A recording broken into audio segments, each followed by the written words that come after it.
ربنا هب لنا من أزواجنا وذرياتنا قرة أعين واجعلنا للمتقين إماما يا أيها الناس اتقوا ربكم الذي خلقكم من نفس واحدة وخلق منها زوجها وبث منهما رجالا كثيرا ونساء واتقوا الله الذي تسألون به والأرحام إن الله كان عليكم رقيبا. அளவற்ற அருளாளனும் நிகரில்லா பிறன்புடையமாகிய எல்லாமல்ல ஏக இறைவன் திருப்பெயரை போற்றி புகழ்ந்தவனாக என்னுடைய உரையை ஆரம்பம் செய்கிறேன். தொடரும் அப்படின்ற ஒரு வார்த்தையை கேட்டாலே நம்ம மக்களுக்கெல்லாம் கடுப்பாகும். ரெண்டு தொடரும் இருக்கிறது. இப்போ பயான் தொடரும்னோடனே ஒரு கடுப்பு, ஒரு மனசுக்குள்ளே ஒரு திட்டுதல். காலையிலேருந்து உட்காந்துருக்குறோம், இன்னும் தொடருமா அப்படின்னு ஒரு திட்டுதல். இதை சீரியல் பார்த்துருக்க மாதிரி ஒரு தொடருன்னு போடுவான். அப்போ என்ன தெரியுமா திட்டுறது? இப்போ தாண்டா ரிமோட்டை ஆன் பண்ணி உட்காந்து அதுக்குள்ளேயா தொடருன்னு போடுவேன், அவனுக்கு வேதி வந்து போ அப்படின்னு சொல்லி என்ன செய்வான் பெண்கள் சவிப்பாங்க. அப்போ தொடரும் என்பதில் நல்ல விஷயம் இன்னும் தொடரும்னா அதை மனசு ஏற்றுக்க மாட்டுது. இதே கெட்ட விஷயங்கள் தொடரும் அப்படின்ட்டா அதுக்குள்ளே முடிஞ்சிருச்சா? பெண்கள் உட்காந்து ஒரு சபையில் பேசுவாங்க, பேசிக்கிட்டே இருப்பாங்க, எவ்வளோ நேரம் பேசுவாங்க, எல்லாரையும் பற்றி பேசுவாங்க. நம்ம நேரம் போனதே தெரியல, அவ்வளோ நேரம் பேசியிருக்கிறோம் அப்படின்ற அளவுக்கு சொல்லுகிற அளவுக்கு இன்றைக்கி அன்லிமிட்டெட் கால் வேறு வந்துருச்சா? எவ்வளோ வேண்டாம் பேசலாம். ஒரு காலத்தில் காசு என்ன செய்வோம், ₹1 ₹2 வச்சு மிஸ்டு கால் கொடுத்து பேசுகிற காலம் இருந்துச்சு. இப்போ அப்படி கிடையாது. பேச்சு என்ன செய்கிறாங்க, தொடர்ந்துக்கிட்டே இருக்கிறாங்க. அப்போ அதில் எவ்வளோ பேசினாலும் சளிப்படையாது கிடையாது. ஆனால் மார்க்க விஷயங்கள் மட்டும் என்ன செய்யுது, நமக்கு ஒரு லைட்டான சலிப்பு வருவதற்கான காரணம் எந்த விஷயமும் நம்ம இடத்துல சென்று சேர்ந்துடக்கூடாது. நம்ம கற்றுக்கிட்டால் ஒருத்தனுக்கு பிடிக்காது. யார்? சைத்தான். எந்த ஒரு மார்க்க செய்தியும் சரி, நன்மையின் பக்கம் நம்ம போனாலும் சரி, நம்மை அதன் பக்கம் செல்ல விடாமல் தடுக்கிற ஒருவன் நம்மோட என்ன செய்கிறான், அவர் இருந்துக்கிட்டே இருக்கான். அப்போ அதெல்லாம் நம்ம தூக்கி எறிஞ்சிட்டு இந்த ஒரு நாளை அல்லாஹ்விற்காக என்ன செஞ்சுருக்கோம், அர்ப்பணிச்சிருக்கோம். இறுதி நிகழ்ச்சிக்கு வந்தாச்சு, இதோட என்ன செஞ்சிடும் முடியும். இதுக்கப்புறம் என்ன செய்யாது, தொடராது. ரெண்டு தொடரும் கேட்டாலும் உங்கள் வாழ்க்கையில் என்ன செஞ்சிடும், கடுப்பாயிடும். சரி, ஓகே. இப்போ நாம் வாழக்கூடிய இந்த உலகத்தில் குடும்ப கட்டமைப்பு என்பது ஒரு மிக முக்கியமான ஒரு கட்டமைப்பாக இருக்கிறது.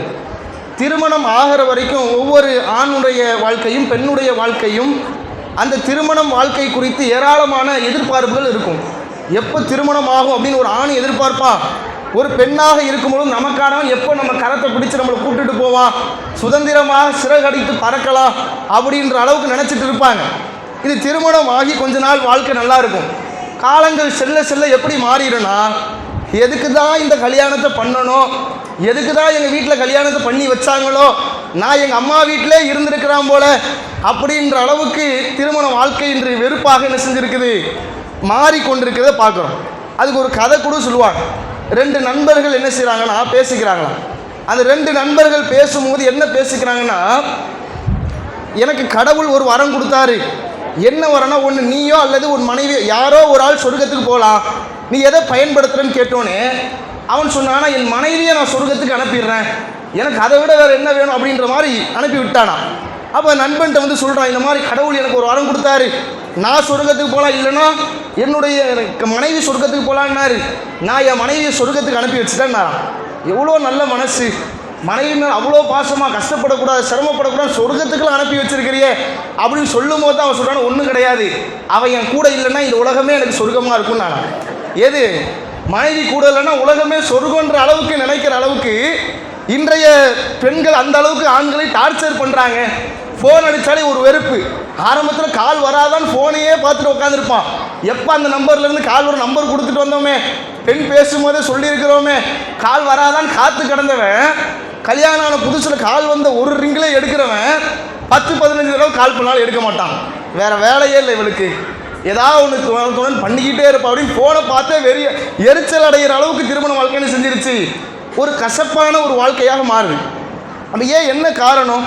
அல்லாஹ் சொல்லுகின்ற பொழுது மனைவிமார்கள் குறித்து சொல்லும்போது ஆணுக்கான ஒரு மன நிம்மதி, அவர்கள் மன நிம்மதி அடைவதற்காக தான் இந்த பெண்களை நாம் படைத்தோம் என்று குர்ஆனில் அல்லாஹ் சொல்லியிருக்க, ஆணுடைய நிம்மதியை கெடுக்கக்கூடியவளாக தான் இன்றைய பெண்ணினம் இருக்கிறது என்று சொல்லக்கூடிய அளவுக்கு மாறுவதற்கான காரணம் என்னென்னா, மார்க்கம் என்ற ஒரு விஷயம் நம்மிடத்துல இல்லை. அதுதான் காரணம். மார்க்கம் ஆண் பெண் இருவரிடத்திலும் வந்துவிட்டது என்று சொன்னால் அந்த திருமண வாழ்க்கை சந்தோஷமான ஒரு மகிழ்ச்சியான ஒரு வாழ்க்கையாக இருக்கும். அல்லாஹுடைய தூதர் காலத்தில் நடந்த நிகழ்வுகள் எல்லாம் எடுத்து பாருங்கள். எப்படிப்பட்ட மகிழ்ச்சிகரமான வாழ்க்கையை உலகத்திலும் வாழ்ந்து மறுமையிலும் அவர்கள் சொர்க்கத்தை பெறக்கூடிய ஒரு வாழ்க்கையாக இந்த உலக வாழ்க்கையை அமைத்தார்கள்.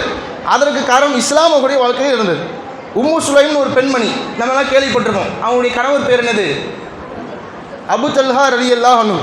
அவர் ஆரம்பத்தில் இஸ்லாத்திலே கிடையாது. இஸ்லாத்தில் இல்லாத அந்த மனிதரை அவங்க எதுக்காக திருமணம் பண்ண பெண் கேட்கிற நேரத்தில், நீ முதல்ல இந்த கொள்கைக்கு வா, இந்த மார்க்க அடிப்படையில் அல்லாஹ்வை மட்டும் வணங்குற இந்த சத்திய நெருக்கி நீ வா, அப்போ உன்னை நான் திருமணம் செய்கிறேன் என்று மகராக இஸ்லாத்தை தந்துதான் என்னை நீ திருமணம் முடிக்க வேண்டும் என்று திருமணத்தினுடைய அடிப்படையிலேயே இஸ்லாத்தை எதிர்பார்த்தார்கள். இன்று அது இருக்குதா? அழகு இருக்குதா? பொருளாதாரம் இருக்குதா? அது இருக்குதா? இது இருக்குதான்? எதையோ எதிர்பார்க்கிற நாம் முதலில் மார்க்கம் இருக்கிறதா என்பதை பார்க்கல. உம்மு சுலைம் எதை பார்த்தார்கள்? மார்க்கம் இருக்கிறதா என்று பார்த்தார்கள்.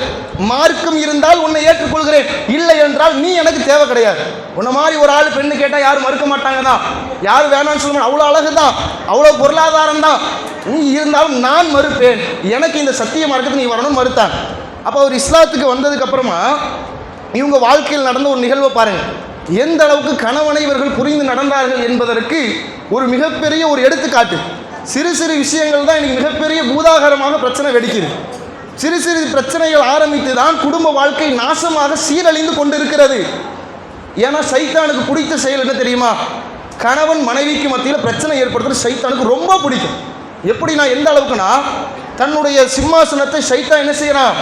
நீரில் அமைத்திருக்கிறான். இப்லீஸ் அமைத்துக்கிட்டு தன்னுடைய கூட்டத்தை அனுப்புறான், போய் வழிகேடு, மக்கள் மத்தியில் எல்லா தீமையும் நீ பரப்பு அப்படின்னு சொல்லி அனுப்புகிற நேரத்தில் எல்லா தீமைகள், குடிக்கிறது, விபச்சாரம் செய்கிறது, திருடுறது என்று எல்லா தீமைகளையும் மனிதனை செய்ய வைக்கிற சைத்தான்கள் ஒவ்வொரு தீமையாக வந்து இப்லீஸ் சொல்லுவான். இதை செஞ்சுட்டு அதை செஞ்சுட்டேன், நீனா ஒன்றும் சொல்லிக்கிற அளவுக்கு செய்யலை, இதுனா என்ன பெரிய விஷயமா, யார் வேண்டா செய்யலாம் அப்படின்னு அந்த சைத்தான்களை எல்லாம் உட்கார வச்சுட்டு ஒருத்தன் வந்து சொல்லுவான், இன்று நான் கணவன் மனைவிக்கு மத்தியில் பிரச்சனையை ஏற்படுத்திட்டேன், சண்டையை மூட்டிட்டேன், கலகம் பண்ணிட்டேன் அப்படின்னு சொல்லுவோம். நீ தான் என் அருகில் இருக்கிறது தகுதியானவன். எவ்வளோ பெரிய செயலை செஞ்சிருக்கிற, எவ்வளோ பெரிய அவனே மிகைக்கிற அளவுக்கு ஒரு விஷயம் இருக்கிறது என்று சொன்னால் கணவன் மனைவிக்கு மத்தியில் ஏற்படுகிற பிரச்சனைகள், அதுக்கும் சின்ன சின்ன சண்டைகள் வேற. அவர்கள் மிகப்பெரிய இந்த கணவன் மனைவிக்கு மத்தியில் ஏற்படுகிற பிரச்சனைகள் தான் குடும்பம் நாசமாக ஆவதற்கு முக்கிய காரணமாக இருக்கு. ஒரு ஆணும் வழிகட்டு போகிறான், ஒரு பெண்ணும் வழிகட்டு போகிறாள், அவர்களை நம்பி இருக்கிற பிள்ளைகளும் வழிகட்டு நடுத்தரையில் நிற்பதற்கு காரணமாக இந்த பாவம் இருக்கிறனால தான் சைத்தானுக்கு அது என்ன செய்யுது, ரொம்ப பிடிச்சிருக்கு. சின்ன விஷயத்தில் தான் வழி மாறுறோம். அதில் உம்மு சுலைமை பாருங்கள், எப்படிப்பட்ட ஒரு சூழல்னா, உம்மு சுலைம் ரலியல்லாஹு அன்ஹுவுக்கு பிறந்த குழந்தை சஹீஹுல் முஸ்லிமில் பதிவு செய்யப்பட்டிருக்கு. அவர்களுக்கு பிறந்த குழந்தை மௌத்தாயிடுச்சு. அபு தல்ஹா வீட்டில் இல்லை, வெளியே போயிருக்கிறார்.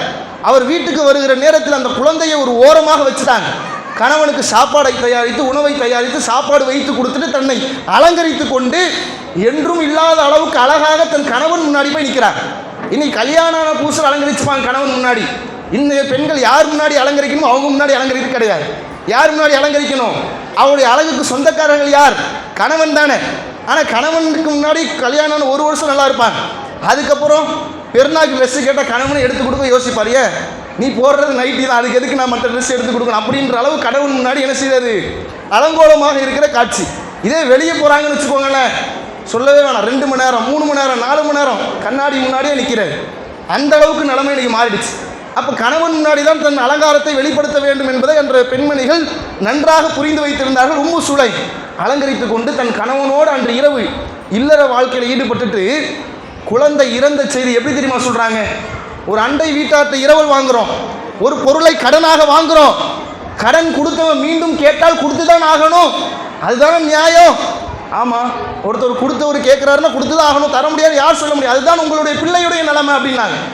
உடனே அபூ தல்ஹாவுக்கு கோபம், என் அசுத்தமாக்கிட்ட நீ எப்படிப்பட்ட செயலை செஞ்சிருக்க, குழந்தை மௌத்தா இருக்குது, குழந்தை இறந்தது என்பது சாதாரண விஷயமா, இதை மறைச்சிட்டு நீ என்னோட சேர்ந்துருக்கிறியா அப்படின்ற அளவுக்கு அபூ தல்ஹாவுக்கு கோபம் கொந்தளிப்போடு ரசூல்லாட்ட போய் சொல்கிறாங்க இதை.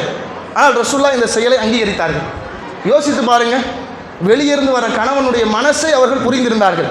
எப்படிப்பட்ட சூழலில் வருவான், எப்படிப்பட்ட வணிகத்துக்கு போய்விட்டு வருகிறார், வெளியே எவ்வளோ பிரச்சனைகளை சந்தித்து விட்டு என் கணவன் வருவான், அவன்கிட்ட இந்த கவலையை சொன்னால் அவன் மனசு தாங்குமா? இந்த துன்பத்தை அவனிடத்தில் நான் கொட்டி தீர்த்தால் என் கணவனுடைய உள்ள ஏற்றுக்கொள்மா என்று கணவனுடைய உள்ளத்தை படித்த ஒரு பெண்மணியாக இருந்தார்கள். இன்னைக்கு அது இருக்குதா? கணவனுடைய யாராச்சும் புரிஞ்சுக்கிறோமா? கணவன் என்ன தெரியுமா எதிர்பார்க்கிறான்? என் மனைவி என்னை புரிந்து கொள்ள மாட்டாளா? என்ன ஒரு நாளாச்சும் அவன் நான் என்னை மனுஷனா பார்க்க மாட்டாளா? அது வேணும் இது வேணும்னு என்ன ஒரு பண மிஷினா தானே பார்க்குறா? அப்படின்ற அளவுக்கு இன்னைக்கு நொந்து நூலாகிற நிலையில் ஆண்களுடைய நிலைமை இருக்குது. அன்னை உம்மு சுலைமை பாருங்கள், புரிஞ்சுக்கிட்டாங்க. வெளியே போயிட்டு வரான், ஒரு சாதாரண விஷயம் கிடையாது. குழந்தை மௌத்தானது யாராச்சும் ஏற்றுக்க முடியுமாங்க? யாரும் அண்ணன் தம்பி மௌத்தானது கூட இன்னைக்கு ஏற்றுக்க முடியாது. பெண்களுடைய கேரக்டர், பெண்களுடைய குணம் அப்படி தளத்தலையே அடிச்சுக்குவாங்க, கண்ணீர் வடியும். அந்த சோகத்தை வெளிப்படுத்தாமல் இருக்க முடியாது. வெளியே போயிட்டு வீட்டுக்கு வருவோம், சின்னதாக கத்தியில் கிழிச்சிருந்தா கூட என்ன செய்வோம்? அன்னைக்கு வீட்டில் நடக்கிறதே வேற. எங்கே என்னெல்லாம் கண்டுக்கிறீங்க? நீங்கள் போய் வெளியே ஜாலியாக இருந்துட்டு வரீங்க, பாருங்கள் கையில் கிழிச்சிக்கிட்டேன், உங்களுக்கு சமைக்க போய் அடுப்பில் சுட்டுக்கிட்டேன் இப்படின்றது. அவன் அங்கே வெந்து வேக்காடாக வந்திருப்பான், அதெல்லாம் பார்க்கறது கிடையாது. அவனுக்கு சாப்பாடு வேணுமா என்ன வேணும், அவன் என்னமோ ஜாலியாக பிக்னிக் போயிட்டு வர்ற மாதிரி என்ன செய்கிறது இன்றைய பெண்கள் வீட்டுக்குள்ளே வந்தோடனே ஆரம்பிச்சிடாது. அப்போ அவனுக்கு வீட்டுக்கு வர மனசு வருமா? அப்போ அவனுக்கு வீட்டுக்கு வருமா? அப்போ எப்படிப்பட்ட மனநிலை? இதை அன்னை உம்மு சுலைம் அவர்கள் புரிந்திருந்தார்கள். உம்மு சுலைம் ரலியல்லாஹு அவர்கள் அறிந்திருந்தார்கள். கணவன் குறித்து ஒவ்வொரு பெண்களும் கணவனுடைய வாழ்க்கையை படிக்க வேண்டும், அவனுடைய மனநிலையை புரிந்து கொள்கிற ஒரு பக்குவத்தை வளர்க்க வேண்டும். ஏனென்றால் அல்லாஹ்வுடைய தூதர் எந்த அளவுக்கு கணவனை குறித்து வலியுறுத்தினார்கள் என்று சொன்னால், நான் அல்லாஹ்விற்கு அடுத்து ஒருத்தவருக்கு சைதா செய்ய வேண்டும் என்று சொல்லியிருக்க வேண்டும் என்றால் கணவனுக்கு சைதா செய்யணும். சைதாவை யாருக்கும் செய்யக்கூடாது, அல்லாஹ்வை தவிர அல்லாஹ்வுக்கு மட்டும்தான் செய்யணும். அப்படி ஒருவேளை சைதா செய்யலும் அப்படின்னு ஒரு அனுமதி இருந்திருந்தால், அப்படி சொல்லலாம் என்ற ஒன்றை நான் சொல்ல வேண்டும், கட்டளையிட வேண்டும் என்று இருந்திருந்தால் பெண்களை கணவனுக்கு சைதா செய்ய சொல்லியிருப்பேன். ஏன் அவங்க செய்கிற தியாகம் சாதாரண தியாகம் கிடையாது. அவர்கள் உங்களுக்காக படக்கூடிய கஷ்டம் சாதாரண கஷ்டம் கிடையாது. அதனால தான் அந்த ஒரு இடத்திற்கு கொண்டு போய் அல்லாஹ்வுடைய தூதர் கணவன்மார்களை வைக்கிறார்கள். இதை பெண்கள் முதல்ல புரியணும். நம்ம கணவர் நமக்காக கஷ்டப்படுகிறார், நமக்காக உழைக்கிறார், நமக்காக எல்லாவற்றையும் அவர் சகித்துக் கொள்கிறார், அவருக்கு நம்மால் முடிந்ததை செய்யணுன்ற ஒரு மனப்பக்குவம் நமக்கு வரணும். அதுதான் உம்மு சுலைமுக்கு வந்தது. உம்மு சுலைம் அதை தெரிந்திருந்ததால் தான் தன் கணவனிடத்தில் பக்குவமாக பாசமாக ஒரு பிள்ளை மௌத்தானது கூட தாங்கி கொண்டு அவர்கள் அந்த இடத்தில் உறுதியாக நின்றார்கள் என்றால் எப்படிப்பட்ட மன வலிமை அவர்களுக்கு இருந்தது என்பதை யோசிங்க. நம்ம புள்ள உடம்பு சரியாமல் இருக்குது, நம்ம தாங்குவோமா? மறைக்க முடியுமா? நம்ம கணவன்கிட்ட வந்தோடனே ஆரம்பிச்சிடுவோம், தட்டு உடையும், கிச்சனில் எல்லாம் டமாடுமா இன்னும் என்னடா ஆகுது அப்படின்ற அளவுக்கு அவரே பயந்துருவார். கணவன் என்ன ஆச்சு ஏதாச்சுன்னு கேட்குற வரைக்கும் நம்ம விடமாட்டோம். ஒவ்வொரு செயலையும் செயல்லையும் அதை வெளிப்படுத்துவோம். தட்டை உடைப்போம், போய் சாம்பார் வைக்கிற ஸ்டைலை பார்த்தா வேறு மாதிரி இருக்கும், சோறு போடுற ஸ்டைலை பார்த்தா வேறு மாதிரி இருக்கும். அதை பார்த்துட்டு அவர் என்ன ஆச்சு, உங்கள் பையன் உடம்பு சரியாமல் இருக்கும், ஒரு வார்த்தை கேட்டிங்களா? நான் உடம்பு சரியாமல் இருக்க ஏதாச்சும் கேட்டிங்களா? இப்படின்னு என்ன செய்வோம்? வந்த உடனே ஆரம்பிச்சிடும். அவருக்கு என்ன இருக்குது ஏது இருக்குலாம் கிடையாது. முதல்ல என் பிரச்சனை சால்வ் ஆகணும். எனக்கு முடியல, என் பிள்ளைக்கு முடியல, என் குடும்பம் இப்படி இருக்குது, அதுக்கு முதல்ல பதில் சொல்லுங்கள். அவர் என்ன, நீ என்ன நிலைமையிலும் இருந்துட்டு போ, அதை பற்றிலாம் எனக்கு முக்கியம் இல்லைன்னு இப்படி வாழ்கிறோம். இப்படிப்பட்ட வாழ்க்கை இருக்கக்கூடாது. முதல்ல அவர் வெளியே இருந்து வராரு, அவர் என்ன பிரச்சனையை சந்திச்சிருப்பார், என்ன துன்பத்தில் என்ன கஷ்டத்தில் வரார், முதல்ல அவரை ரிலாக்ஸ் ஆக்கணும், அவரை சாந்தப்படுத்தணும். இந்த சின்ன விஷயங்கள் நம்ம இடத்துல மாற்றத்தை ஏற்படுத்தும். அதே மாதிரி கணவன்மார்களுக்கெல்லாம் ஒரே சந்தோஷம், நாம் சரியாக தான் இருக்கிறோம், மனைவிமார்கள் தான் சரியில்லைன்னு நினச்சிடக்கூடாது. நம்மள்டையும் பல பண்புகள் சரியில்லாமல் தான் இருக்குது. அல்லாஹ்வுடைய தூதர் அது குறித்தும் சொல்லி தந்திருக்கிறாங்க. ஒரு மனிதன் இந்த உலகத்தில் பெறக்கூடிய பொக்கிஷம் எது? தன் மனைவியினால். இந்த உலகத்தில் சிறந்த ஒரு பொக்கிஷம், ஒரு சிறந்த ஒரு விஷயமாக மனைவியை குறித்தாங்க. இனி எந்த அளவுக்கு பெண் குறித்து ஆணுக்கு பாடம் நடத்துகிறாங்கன்னா, இந்த பெண் ஒரு வளைந்த விலா எலும்பை போன்று, நீ நிமித்தணும்னு நினச்சா என்ன செஞ்சிருவேன், உடைச்சிருவேன். அதுக்கும் கோணலாகவே இருக்கணும்னு நீ நினச்சிடும், அப்படி விட்டுறக்கூடாது. கொஞ்சம் கொஞ்சமாக தான் என்ன செய்யணும், மாற்ற முடியும். ஒரே அடியாக என்ன செஞ்சிட முடியாது, சரி செஞ்சிட முடியாது. உனக்கு ஏற்ற மாதிரி எல்லாத்தையும் பெண்ணுடைய குணத்தை என்ன செஞ்சிட முடியாது, மாற்ற முடியாது. ரசூலா அதை புரிந்து நடந்தாங்க. தான் வாழ்க்கையில் ரசூலா திருமணமாகி 11 மனைவிமார்களோடு ரசூலா குடும்பம் நடத்தினாங்க. அப்போ அன்னை ஆயிஷா ரலியல்லாஹு அன்ஹு ரசூலாவுக்கு நடந்த ஒரு நிகழ்வு என்னென்னா, அன்னை ஆயிஷா ரலியல்லாஹு அன்ஹு ஒரு கட்டத்தில் கடுமையான தலைவலி, அதை ரசூலாட்ட சொல்கிறாங்க, எனக்கு தலை வலிக்குது அப்படின்னும் பொழுது அல்லாஹ்வுடைய தூதர் ஒரு நல்ல நோக்கத்தில் ஒரு வார்த்தை சொன்னாங்க, நீ மௌத்தாயிட்டா உனக்காக வேண்டி நான் பாவ மன்னிப்பு கேட்பேன். நான் இது நல்ல வார்த்தை தாங்க, தப்பா இது ஏதாச்சும் தவறான இருக்கிற? மௌத்தாயிட்டா ஒரு ரசூல்லாவுடைய பாவ மன்னிப்பு சாதாரண பாவ மன்னிப்பா? ரசூல்லா ஒரு ஜனாசா தொழுவைக்கு வைக்கிறாங்க. ஜனாசா தொழுவைக்கும் அல்லாஹ் மக்ஃபிர் லஹு வர்ஹம்ஹு, இறைவா இவருடைய பாவத்தை மன்னி இவருக்கு நீ கருணை புரி என்று பாவ மன்னிப்பு துவா கேட்டதை பார்த்து அந்த அறிவிப்பாளர் சொல்கிறார், அந்த ஜனாசாவாக நான் இருக்க வேண்டும் என்று ஆசைப்பட்டேன். ரசூல்லாவுடைய துவா, ரசூல்லாவுடைய வார்த்தை. அந்த துவா எனக்கு கிடைக்கணும்னு நான் நினச்சேன் அப்படின்ற அளவுக்கு சஹாபாக்கள் எல்லாம் நபிகளாருடைய துவா தனக்கு வேண்டும் நினைக்கிறாங்க. ரசூலுல்லாஹ்வுடைய மனைவிமார் எனக்கு ரசூலுல்லாஹ்வுடைய துவா கிடைக்கும் தானே அந்த இடத்துல நினச்சிருக்கணும். உடனே அன்னை ஆயிஷா ரலியல்லாஹு சொன்ன வார்த்தை தெரியுமா, நான் எப்போ மௌத்தாவன்னு நீங்கள் பார்த்துட்டு இருக்கிறீங்க, நான் மௌத்தான உடனே அடுத்த மனைவிமார்களோ நீங்கள் என்ன செய்யணும், செல்லணும் நீங்கள் பார்க்குறீங்க அப்படின்ற மாதிரி ரசூலுல்லாஹ் பேசுகிறாங்க. உடனே ரசூலுல்லாஹ் அந்த இடத்துல உடனே கோவப்படும், நான் என்ன சொல்கிறேன் நீ என்ன பேசுகிற, தவறாக ஏதாவது பேசுகிற, அப்படி ரசூலுல்லாஹ் உடனடியாக தன்னுடைய கோபத்தை வெளிப்படுத்தலை. ரசூலுல்லாஹ் சிரிச்சுட்டு சொல்கிறாங்க, இப்போ உனக்கு இல்லைம்மா தலைவலி, எனக்கு தான் தலைவலின்ட்டு போயிட்டாங்க. பெண்கள் சில இடங்கள் அப்படி தான் என்ன செய்வாங்க, புரிதல் என்பது குறைவாக தான் இருக்கும். அப்போ ரசூலுல்லாஹ் எப்படி புரிஞ்சு நடக்கிறாங்கன்னு பாருங்கள். உனக்கு கிடையாது இப்போ தலைவலி, யாருக்கு தலைவலி வந்துருச்சு, இதை ஏன் சொன்னேன்னு எனக்கு தான் இப்போ தலைவலி வந்துருச்சுன்ற மாதிரி என்ன செய்கிறாங்க, தன்னுடைய வாழ்க்கையில் அதை சகஜமாக கடந்து செல்லக்கூடிய ஒரு மனநிலையை, ஒரு பக்குவத்தை அல்லாஹ்வுடைய தூதர் ஸல்லல்லாஹு அலைஹி வஸல்லம் அவங்க என்ன செய்கிறாங்க, பெற்றிருக்கிறார். அப்போ ஆணாக இருந்தாலும் பெண்ணாக இருந்தாலும் இருவருக்கு செய்ய வேண்டிய கடமைகள் இருக்கிறது. இருவரும் ஒருவரை ஒருவர் புரிந்து நடக்க வேண்டிய ஒரு புரிந்து உணர்வு நம் இருவருக்கும் இருக்க வேண்டும் என்பதை என்ன செய்யணும், ரெண்டு பேரும் புரிஞ்சுக்கணும். ரசூலுல்லாஹ் எந்த அளவுக்கு மனைவிமார்களோடு இருக்கிறாங்கன்னா, ஆனால் ஆயிஷா ரலியல்லாஹு அன்ஹா புரிகிறாங்க எந்த அளவுக்குன்னா, நீ என் மீது கோபமாக இருந்தாலும் எனக்கு தெரியும், இல்லை என் மீது உனக்கு கோபம் இல்லைன்னாலும் எனக்கு தெரியுன்றாங்க. எப்படி உங்களுக்கு தெரியும்னு கேட்குறாங்க. அப்போ அன்னை ஆயிஷா ரலியல்லாஹு அன்ஹா சொல்லக்கூடிய வார்த்தை, ஆயிஷா ரலியல்லாஹு அன்ஹா சொல்கிறாங்க, நீ ரப்பி முகமதுடைய இறைவன் மீது ஆணையாகன்னு சொன்னால் என் மேலே கோபம் இல்லை, என் பேரை சொல்லிட்டேன் அப்படின்னு நான் தெரிஞ்சுப்பேன்.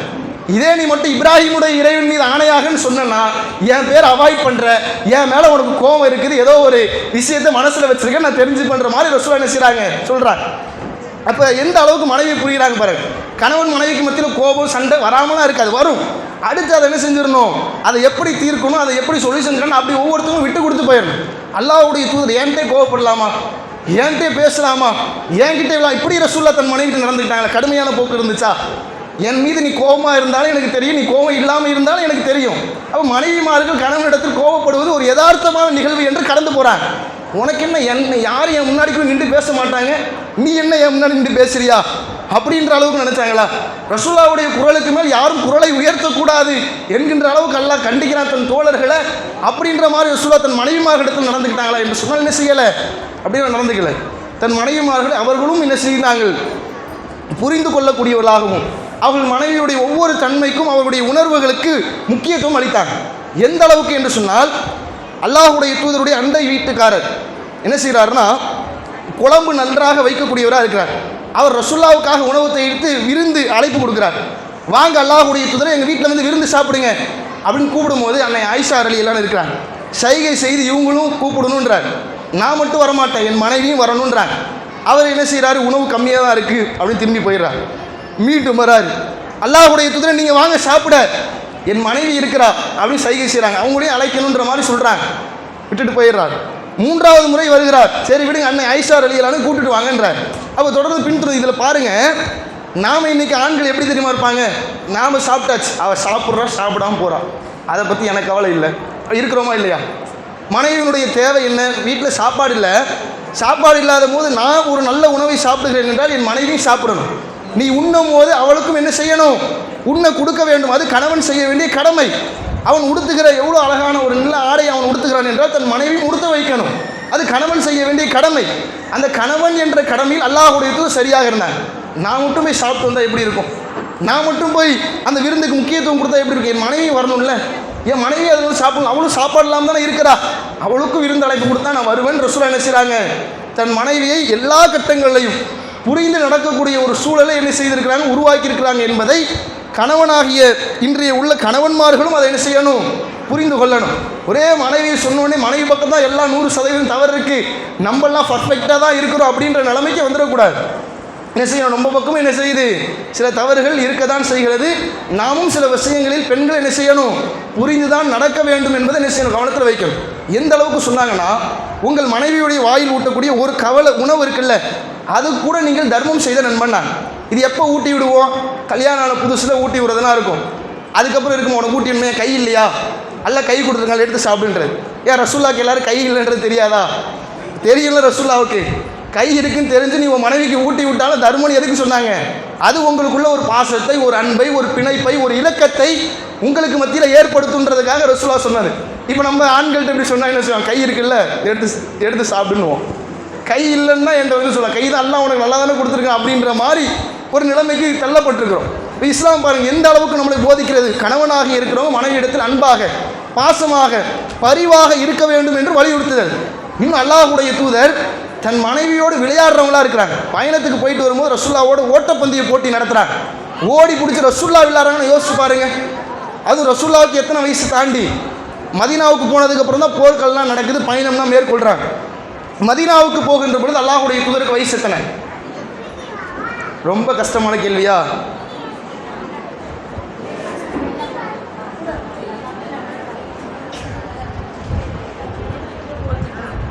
ஐம்பத்தி 53. சரி, நபித்துவ இதுக்கு இவ்வளோ நேரம் யோசனையா? சரி, ரசூல்லா 40 வயசில் நபியானாங்க. மக்கால 13 வருஷம் வாழ்ந்தாங்க. மதீனாவுக்கு போகிறப்ப 13 வயசு. இப்போ 13னா தாண்டினதுக்கப்புறம் தன் மனைவியோட ஓட்டப்பந்தயம் விளையாடுறாங்கன்னு அப்போ யோசிச்சு பாருங்க. ரசூல்லா என்ன செய்கிறாங்க? விளையாடுறாங்க. தன் மனைவியை ஜெயிச்சிருவேன்ட்டு சவால் விட்டே போகிறாங்க. ஆனால் அன்னை ஆயிஷா ரலியெல்லாம் ஜெயிச்சிட்டாங்க. மீண்டும் இன்னொரு நாள் ஓட்டப்பந்தயம் இன்னொரு பயணத்தில் வைத்து அன்னை ஆயிஷா ரலியெல்லாம் குண்டாயிட்டாங்க, கொஞ்சம் சதை போட்டுருச்சு. அப்போ என்ன செய்கிறாங்க? நான் அல்லாஹ்வுடைய தூதர் ஜெயிச்சுட்டு அந்த சவாலை முறியடிக்கிறாங்க. நான் ஏற்கனவே ஜெயிப்பேன்னு இப்போ என்ன செய்கிறேன்? ஜெயிச்சு காட்டுறேன்ட்டு தன் மனைவியோடு சகஜமாக என்ன செய்கிறாங்க? பழகி விளையாடக்கூடியவளாக இருக்கிறாங்க. வயசு ஏதாச்சும் இருக்குதா விளையாடுறதுக்கு? வயசு எதுவும் கிடையாது. கணவன் மனைவிக்குள்ளே கொஞ்சம் விளையாடுவதற்கும் அவருக்குள் அன்பை பரிமாறுவதற்கு வயதே கிடையாது. சின்ன பிள்ளையாக இருந்ததை கொஞ்சணும், கல்யாணம் புதுசில் கொஞ்சம், இப்போ நீ என்ன இப்போ நான் கொஞ்சம் வயசுல இருக்கு அப்படின்ற மாதிரி இல்லை. அல்லாஹ்வுடைய தூதர் எவ்வளோ வயசானாலும் என்ன செய்யணும்? மனைவிமார்கள் அந்த எதிர்பார்ப்பது கணவன் இடத்தில் அதுதான். நம்ம கணவன் நம்ம இடத்தில் பாசமாக பேச மாட்டாரா, பாசமாக நம்ம இடத்துல இருக்க மாட்டாரா, ஏதாவது நம்மள்கிட்ட பகிர்ந்து கொள்ள மாட்டாரா என்று மனைவிமார்களுக்கும் ஒரு எதிர்பார்ப்பு இருக்கும். அதை என்ன செய்யணும்? கணவன்மார்கள் என்ன செய்யணும்? தீர்க்கணும். அதே மாதிரி மனைவிகளிடத்தில் இன்றைக்கி எடுத்து பாருங்கள், எந்த அளவுக்கு இன்று மனைவிமார்கள் கணவனுடைய விஷயத்தில் நடக்கிறாங்கன்னா, அல்லாஹ்வுடைய தூதர் நரகத்தை பார்க்குறாங்க. நரகத்தை பார்த்து விட்டு, பெண்களே உங்களை தான் நான் நரகத்தில் அதிகமாக பார்த்தேன். என்ன காரணம்? அதிகமாக சபிக்கிறது. எதுக்கு எடுத்தாலும் சபிக்கிறது. கரண்ட் போயிடுச்சா, நாசமாக போகிறவன் கரண்ட்டை பிடிங்கிட்டான், அவனுக்கு ஏதோ ஒரு வேலை இருக்கும், அவன் பிடுங்கானா தான் சில உயிரை காப்பாற்றணும் பிடுங்கிருப்பான். இங்கே உடனே வாயில் வர வார்த்தை என்ன? நல்லா இருப்பானா அவன், இப்போ தான் ஒரு சீரியலை போட்டால் நான் உட்காந்து அதுக்குள்ளே நான் உட்காந்தது அவனுக்கு எப்படி தெரியும் தெரில, உடனே கரண்ட்டை பிடிங்கிட்டான் பார் அப்படின்றது. அவன் எதுக்கோ பிடிங்கிருப்பான். ஆனால் நம்ம உடனே சபிக்கிற விஷயம் இருக்குல்ல, இது ஒன்று. அடுத்து என்ன சொன்னாங்க? கணவனை நீங்கள் கணவனுக்கு அதிகமாக என்ன செய்றீங்க? மாறு செய்கிறீங்க, கணவனை மறுக்கிறீர்கள் என்று சொன்னாங்க. யதார்த்தத்தில் இருக்குல்ல, திருமணமாகி கணவன் எவ்வளவோ உபகாரம் நமக்கு செஞ்சிருப்பார், எவ்வளோ வாழ்க்கையை நமக்காக வேண்டி கஷ்டப்பட்டுருப்பா பண்ணியிருப்பார். ஒரே வார்த்தையில் மொத்த சாப்டர் க்ளோஸ் பண்ணும். எப்படி தெரியுமா? கல்யாணம் ஆனதுலேருந்து இது வரைக்கும் என்னத்தை நீங்கள் செஞ்சுருக்கிறீங்க, நான் கேட்டு என்னத்தை வாங்கி கொடுத்துருக்கிறீங்க, ஒன்றுமே நீங்கள் எனக்கு செஞ்சதே கிடையாது அப்படின்ற மாதிரி கணவன் செய்த அனைத்து உதவிகளையும் உபகாரமையும் மறுக்கிற ஒரு செயலை இன்று பெண்களாகிய நம்ம செய்கிறோமா இல்லையா? அவருடைய சூழல் எப்படி நம்ம யோசிக்கிறது? சில விஷயங்கள் சில நேரங்கள் செஞ்சுருப்பார், சில நேரங்களில் செய்ய முடியாமல் போகும். அது புரியணும்ல. ஒட்டுமொத்தமாக என்ன செஞ்சுருவோம்? இது வரைக்கும் உங்கள்கிட்ட இருந்து நான் எந்த சந்தோஷத்தையும் நிம்மதியும் கண்டதே கிடையாது, ஒரே கஷ்டம் கஷ்டம் கஷ்டம் அப்படி தான் இருக்கிறேன் அப்படின்ற மாதிரி என்ன செய்கிறது? கணவனுடைய விஷயங்களை மறுத்து பேசுகிற ஒரு நிலைமை இன்று பெண்களிடத்தில் சர்வசாதாரணமாக போயிடுச்சு. அப்போ இதை கேட்ட கணவனுக்கு எப்படி இருக்கும்? இந்த இவ்வளோ செஞ்சோம், இவ்வளோ கஷ்டப்பட்டோம், இவ்வளோ பார்த்துக்கிட்டோம், ஒரு சின்ன சண்டை, ஒரு சின்ன ஒரு விஷயம் வாங்கி கொடுக்கல, சின்ன ஒரு விஷயம், அதுக்காக வேண்டி ஒட்டுமொத்த உழைப்பையும் தூக்கி என் மூஞ்சில் எரியும் பொழுது அந்த கணவனுடைய உள்ளம் அதை எப்படி ஏற்றுக்கொள்ளும் என்பதை யோசித்து பாருங்கள். இதெல்லாம் நம்முடைய வாழ்க்கையில் சரியாக அமைந்து விட்டது என்று சொன்னால் நம்முடைய குடும்பம் என்ன செய்யும்? ஒரு அமைதியான ஒரு நிம்மதியான குடும்பமாக பயணிக்கும். அதே மாதிரி சைத்தானுடைய ஊசலாட்டம், இந்த சண்டைகள் கணவன் மனைவிக்குள் ஏற்படுறதில் நம்ம பாதுகாக்கப்பட வேண்டும் என்றால் நாம் நம்முடைய வீட்டில் திருமறை குர்ஆனை ஓதணும். அல்லாஹ்வுடைய தூதர் ஸல்லல்லாஹு அலைஹி வஸல்லம் சொல்கிறாங்க, எந்த வீட்டில் அல் பக்ரா என்று சொல்லக்கூடிய அத்தியாயம் ஓதப்படுகிறதோ அந்த வீட்டை விட்டு சைத்தான் என்ன செய்கிறான்? விரண்டு ஓடுகிறான். சைத்தானுடைய தீங்கிலிருந்து முதல்ல நம்ம இல்லம் பாதுகாக்கப்பட்டாதான் நமக்குள்ளே உள்ள சண்டைகள், சச்சரவுகள், பொறாமைகள், மற்ற விஷயங்களை நம்ம என்ன செய்ய முடியும்? பாதுகாக்க முடியும் என்பதை கவனத்தில் வைக்கணும். அல்லாஹ்வுடைய தூதர் மார்க்க விஷயத்தை தன் மனைவிமாரோட பேசுகிறவங்களா இருந்தாங்க.